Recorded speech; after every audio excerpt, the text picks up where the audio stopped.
Hi mga ka-songbird! How are you? Hi! Welcome to my channel.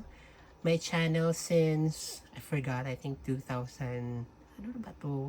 Basta maglagpas isang dekada na to, and it's only just this year that I decided to, you know, revive the channel.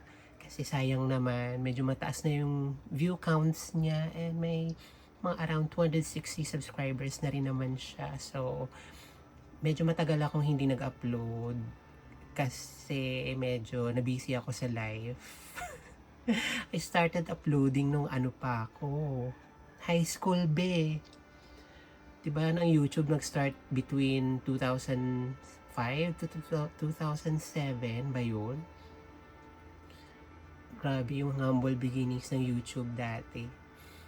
Yun, adik na adik ako noon, but eventually because I was busy with my life. So, ang nangyari is, ng mga bandang, later part ng college ko, hanggang nagtrabaho na ako, hanggang na yung nagkaedad na tayo.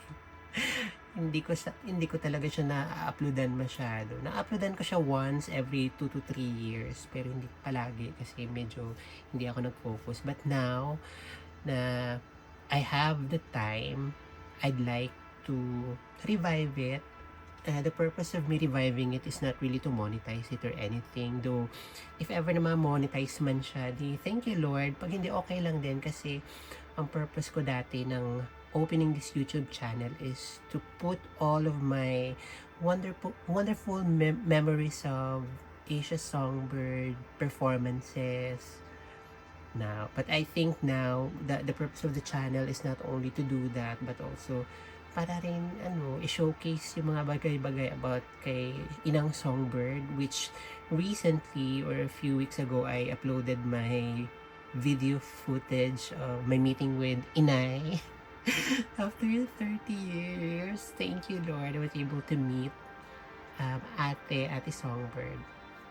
So today, what I'm going to do is to do a CD unboxing para naman yung mga ka-sisters natin sa pananampalataya na walang hindi pinalad para magkaroon ng mga ganitong copies ng CDs ni Inang is makita at least man lang nila kung ano itsura, what it looks like, even if they don't have the physical copy. So, I've been collecting. It's just that, ngayon lang tayo nagkakaroon ng konting pera at mabibili yung mga sandamakmak na ganito na sing mahal ng ginto, nakakaiyak sa mahal. There. So, what I have today is the Regine Velasquez promotional CD single, and I suspect if I was able to research it right, this is a promotional CD single na hindi binibenta, kundi pinamimigay ito dati sa mga radio stations. This is not for sale. Actually, nakalagay talaga siya, not for sale. Uso-uso dati, I used to work, not really work, but hindi ko alam kung apprentice ba siya. But I had the opportunity kasi to be part with ABS-CBN, my only radio sa probinsya. And dati, nakikita ko how the disc jockeys would pull out some CDs na hindi siya typical CDs. Hindi rin siya yung mga nare-release sa record bars. But parang mga ganito, yun pala I found out na binibigyan sila ng mga promotional copies ng mga record companies which holds a few cuts, singles, or songs from the albums na gusto nila i-promote para lang, alam mo yan, maging patok sa panlasa maging patok sa airwaves. Parang yun yung pinopromote na singles ng artist na yun during that time. So I think this is it, not for sale, promotional CD, and this is printed in Malaysia because it says that the CD, not sure if it's CD or the literature, meaning yung mga coverlets, yung covers na printed Digipress SDS BHD. I researched that by googling it.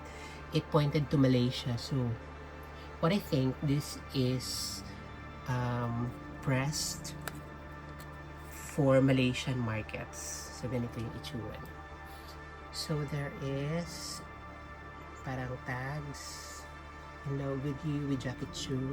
A very good collaboration with an Asian artist. Nag-benefit sila talaga ng collaboration na yun during that time. Nakilala din sa Asia si Mama. Then we have the actual CD, the front layout. Yun lang, harap lang, sa likod wala. Blanco. Then this one, it says, please refer to inlay for details. Though wala namang laman yung inlay, siguro yung likod. Dapat nilagay, please refer to outset cover, ganon. PNC 1994, Polycosmic Records, all rights reserved, unauthorized copying, reproduction, hiring, lending, public performances, and broadcasting prohibited. So in this promotional CD, we have how many songs? We have 4 songs.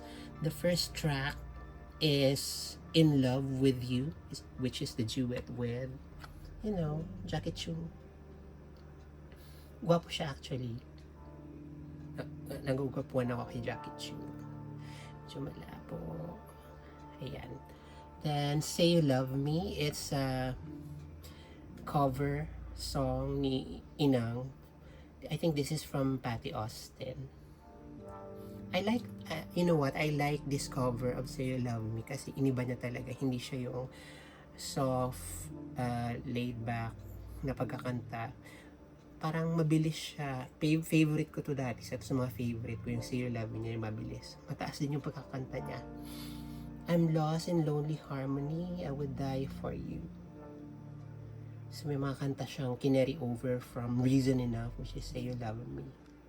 Pero the rest, it's really first time to be heard sa Asian market. Ang ganda niya dito, grabe.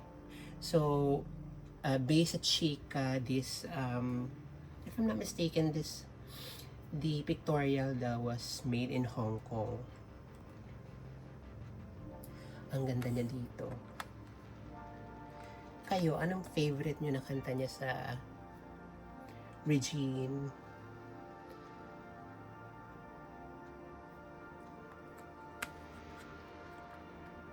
Ang title ng CD, which this is based from, it's Listen Without Prejudice.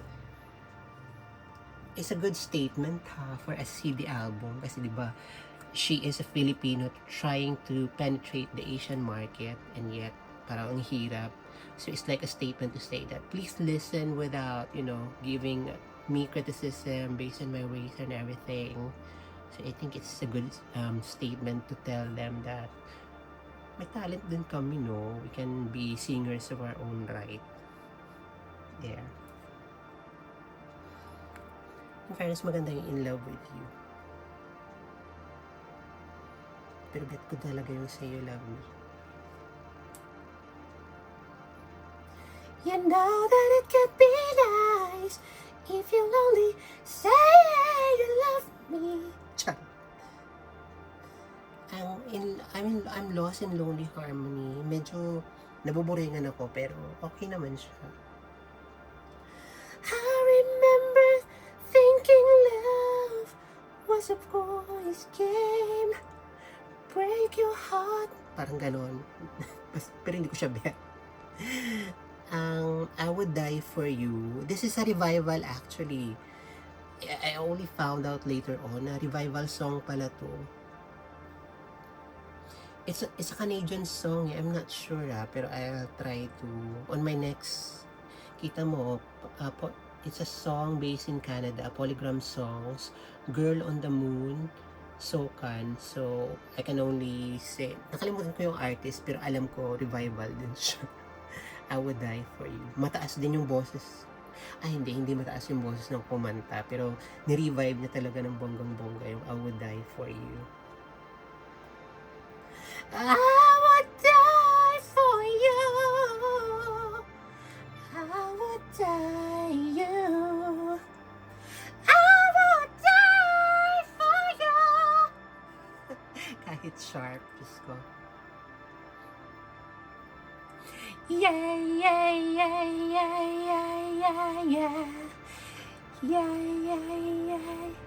I think that's it. Thank you so much for watching this very first CD unboxing vlog from myself. So, if you want to see more of this video CD unboxing vlogs in the future, so please continue to like and subscribe because I have more CDs to unbox. So, I have collected a lot of CD of Inang Songbird through the years. Though hindi pa naman siya complete, but at least I have so many materials to upload soon so that all of you can benefit of seeing the CDs without physically having it.